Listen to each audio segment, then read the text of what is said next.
Howdy folks, here with another beer review for you today. I tell you what, I got out of bed and I threw on the old Belgian soccer jersey, so why not do another review of, kind of talk about, do a little education on another classic, one of the classic Belgian beers. Today we have, another one of those sort of staples when you talk to a lot of modern brewers, a lot of American brewers, talk about important beers that are made or some of, their favorite beers, or I guess maybe some of the most influential beers. And this is one that shows up a lot, especially anybody that makes sour or wild ales. The wonderful Orval out of Belgium. It's one of the few Trappist breweries in the world. If you look up, there's, I don't know, anywhere from 6 to 9 Trappist breweries in the world, depending on who you talk to. But it is one of these, great beers. And what this beer sort of brings to the table is a lot of people's first interaction with a wild yeast we call Brettanomyces, specifically Brettanomyces bruxellensis. But for now, we can just call it Brettanomyces or Brett. So if you ever see the word Brett on a beer, usually that just stands for Brettanomyces. So let's pour this bad boy.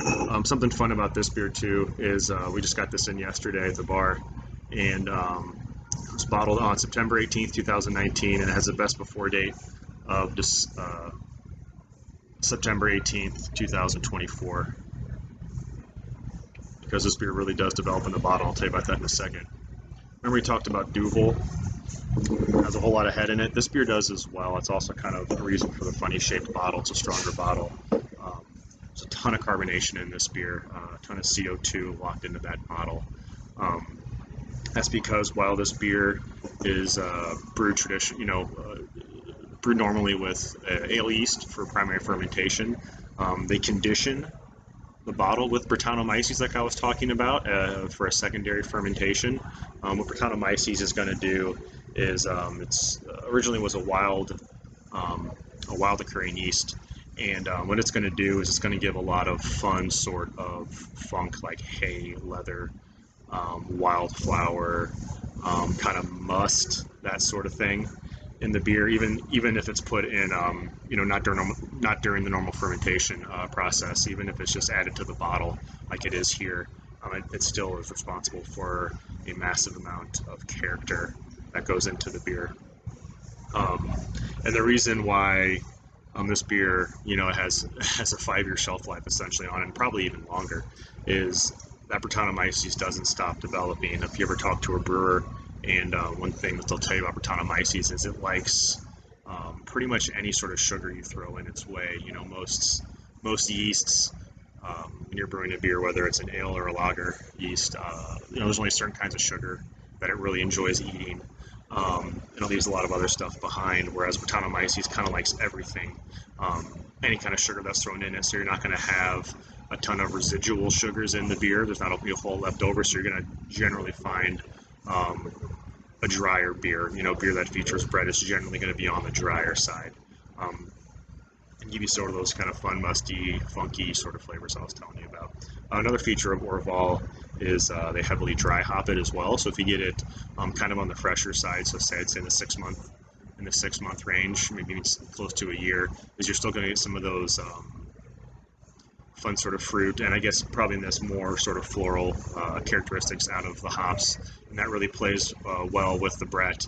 The longer this beer ages, you're going to maybe see some of those that hop characteristics sort of fall away, and that Brett sort of elevate as it continues to develop. So the younger the beer is going to be sort of funky and a little bit on the hoppy side, not bitter necessarily. But then as the beer gets older, those hops will drop off, and it's definitely going to be more on the funky, drier side, and it's kind of fun, to kind of see where your sweet spot is. So let's give this one a shot. This head dissipated just a little bit.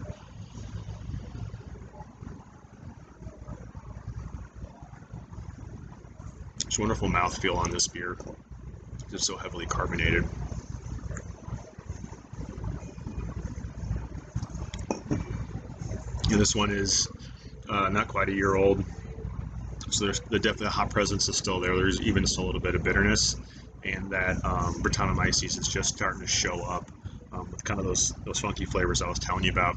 Something I do find in beers that feature Brett is it does push this very unique sort of fruit that I don't find in any other beers or any other yeast, I should say. And that's this.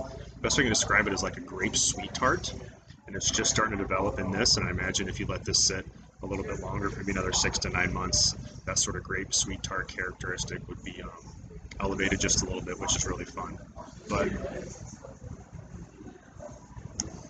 this is one of those beers that is all over the place because that yeast does bring so many things to the table. So you can give this beer to 10 people and have them write down what it is that they're tasting, and you're going to get 10 different reactions because it is such a complex beer.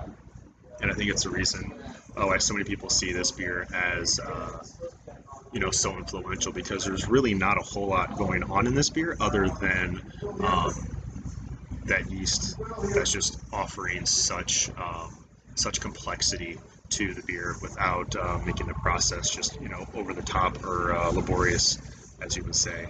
But definitely one of those styles or one of those beers specifically that you do need to visit at some point. And once you start drinking it, you'll realize, okay, you start to pick up some of those flavors that you recognize in other beers that you've been drinking for a long time. Some of those more popular American, wild ales. You're gonna really, a lot of those sort of hallmark flavors I was talking about. I'm not saying Orval invented that, but it was definitely a lot of people's first experience with those characteristics. So go to an iTap and grab yourself a bottle. Cheers. Unfortunately, you're never going to see this on draft anytime soon. It's just going to be in bottles. So cheers, Prost, and I'll see you in the next one.